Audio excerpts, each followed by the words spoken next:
Hi guys, today is our third lesson on Chemutengure.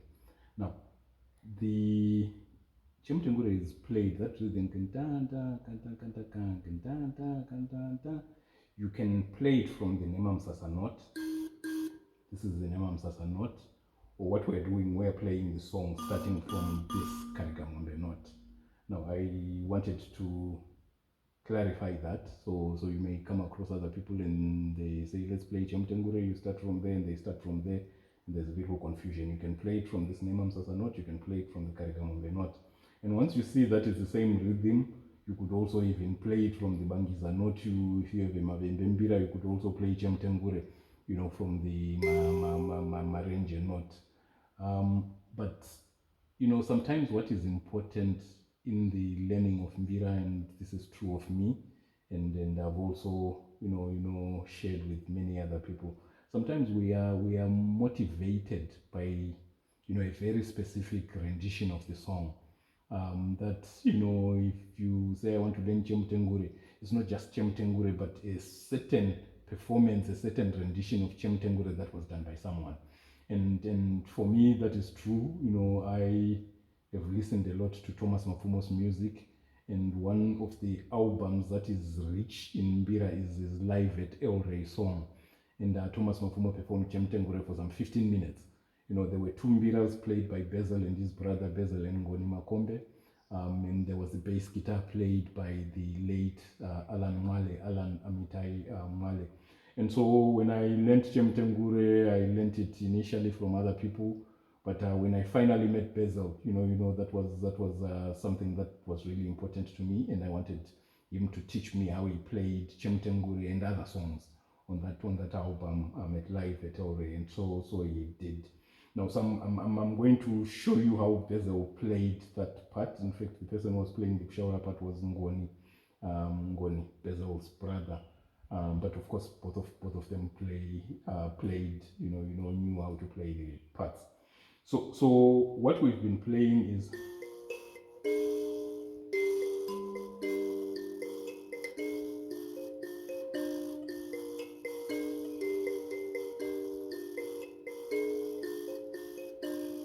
this is what we've been playing as the Kushaura part. Now the part that Bezel played is modified just a little bit. Now what you see, what we've done here is split the phrase into halves. These are the two halves of a phrase, but it doesn't have to be half.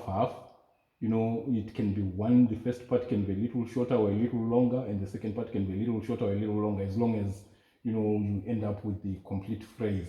And then that offsetting, instead of half, that offsetting of the rhythms, when you combine it with Sinira, I run out of words on how to describe it. It creates some of these polyrhythms and polymelodies that are so complex within the Mbira. So let me show you how Bezel played it. The first part is this short. Again. And then the second part is what we're playing.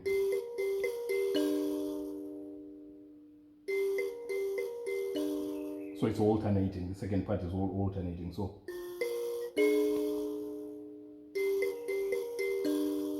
this is the first phrase. The second phrase.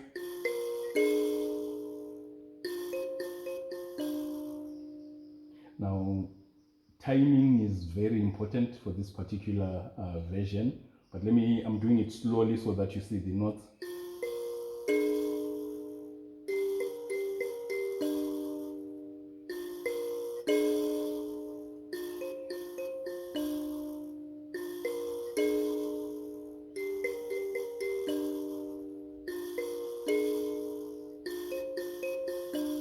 So this is it. This is the Kushaura part that was used by Bezel. So let me play it and then increase the speed a little, and then you will start hearing that this is the part that is on Live at El Rey. Now on Live at El Rey, they didn't play this Mbira. They played a higher pitched Mbira where this note here is an E. But the choice of Mbira was because they also had a bass guitar that was going to play the lower notes, and then it was also suitable for Thomas Mapfumo's voice. So the choice of Mbira, there are many things that get into it. So if you want exactly what Bezel did on Live at El Rey, you have to get a Mbira that is higher pitched than this one. But you may not be able to sing when you play it, on a high Mbira, it doesn't matter. So this is.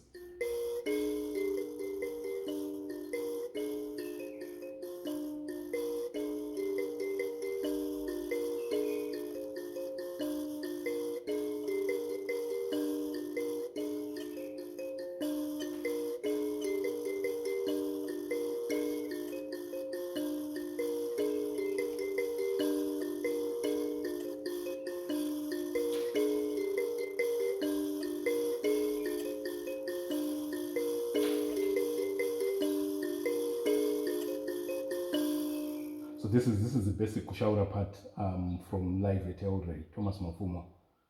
Thomas Mapfumo. I think they did that in 1995. This is 25 years, 30. This is 30 years later. We're getting to 30. We're getting to 30 years, and it's one of the best renditions of Chemutengure. So to spice it up a little, we can do 2 or 3 things. We can do this part.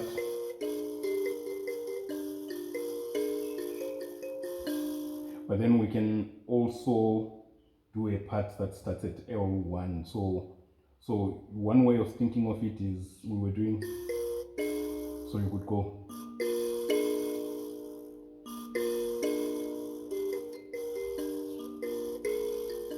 Sorry.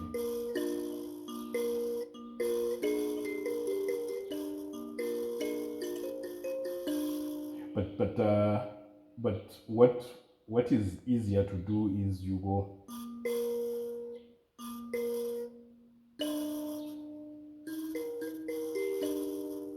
So we've changed. So we're going. So using that pattern, you go.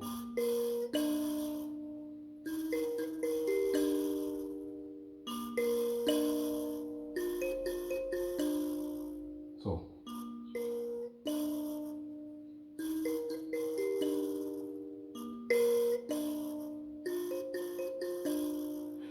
So if we start from here.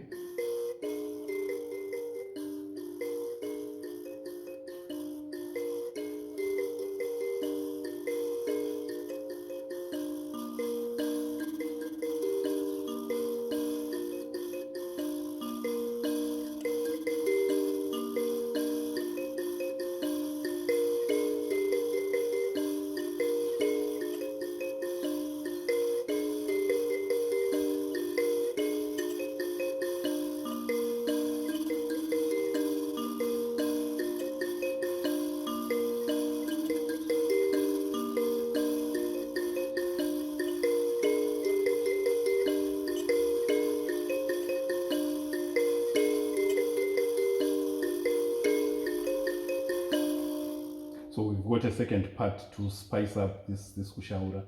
Now the rhythm, the timing of the notes is very important, and then I don't know how to explain it, but there is kind of a pause. But the second part, these notes move fast. So I'm not.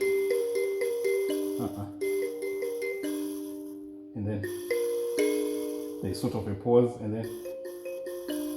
So this timing is very important.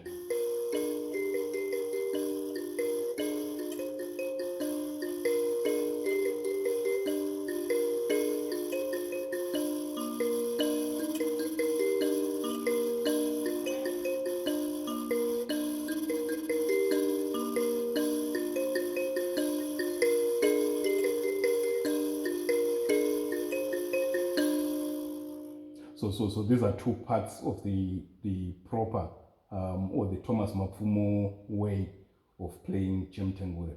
So we can add one more part, 1 or 2. One is the netete. So instead of, you can use number 5, 1, 2, 3, 4, 5. So.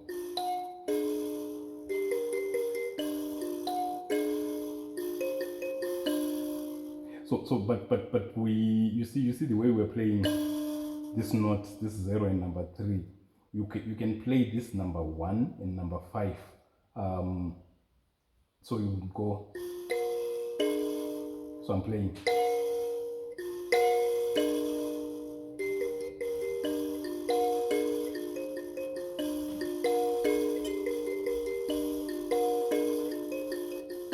So this is the proper way of doing it. But before, if you are finding this difficult, you can play just number 5.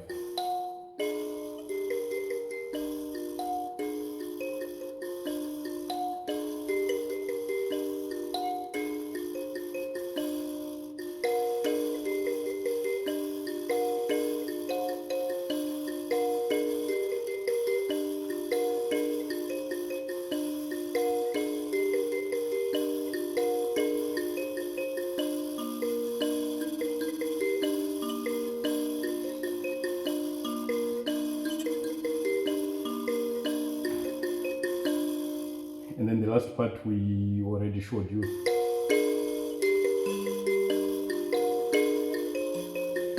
So it's throwing these basses instead of so.